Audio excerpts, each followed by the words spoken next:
Welcome to Nodecast-Explains. Today, we are diving right into the single biggest issue facing our nation, and that is affordability. It's the number one concern for Canadians from coast to coast to coast, and for very, very good reason. This isn't just about some abstract economic theory. This is about your grocery bill. It's about your rent, your mortgage payment, and it's about the future that all of us are trying to build right here in Canada. So let's get right into it.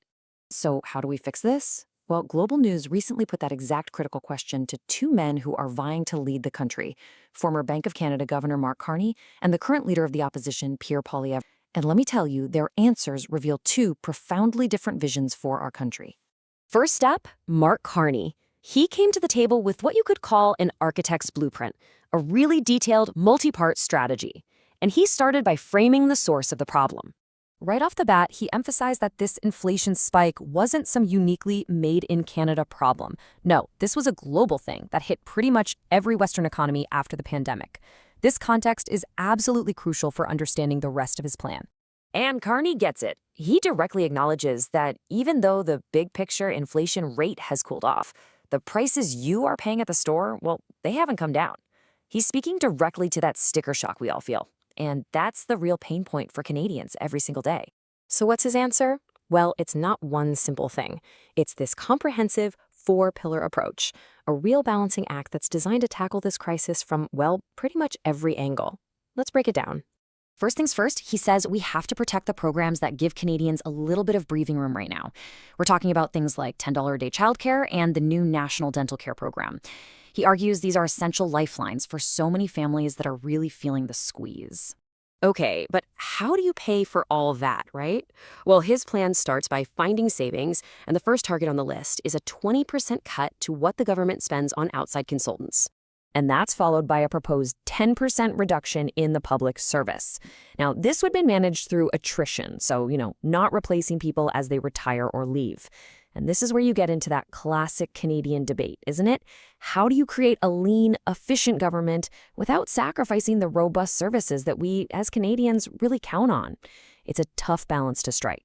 But really, the heart of his message, the only sustainable, long-term fix, is this.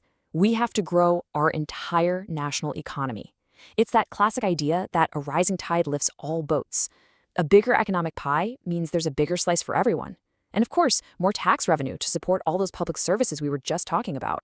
All right, now let's switch gears completely. Let's look at how Pierre Poilievre tackled that exact same question on affordability. And you're going to notice a very different style here. His plan, as he presented it, was incredibly succinct. It really boils down to two core promises: cutting deficits, which he frames as inflationary, and cutting taxes on work, on investment, on energy, you name it. And right away, this brings us to a huge economic puzzle. How exactly does a government cut its revenue by cutting taxes and cut the deficit at the very same time? That is the big question his answer doesn't really get into.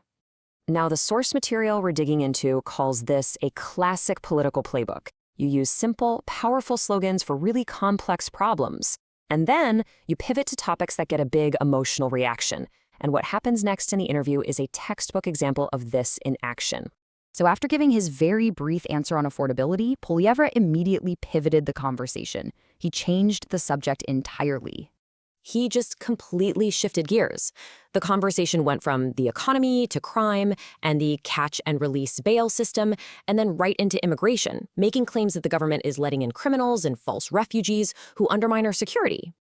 And when the interviewer tried to bring it back around and challenged him on his leadership, he went to a key talking point, one he used a few times in the interview, that he secured a record number of votes.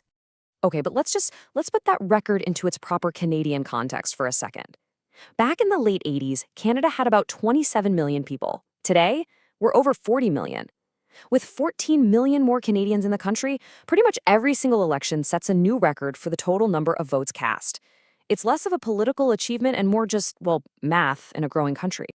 So when you boil it all down, what we're left with are two fundamentally different approaches, two completely different philosophies for tackling the most important issue facing our country today.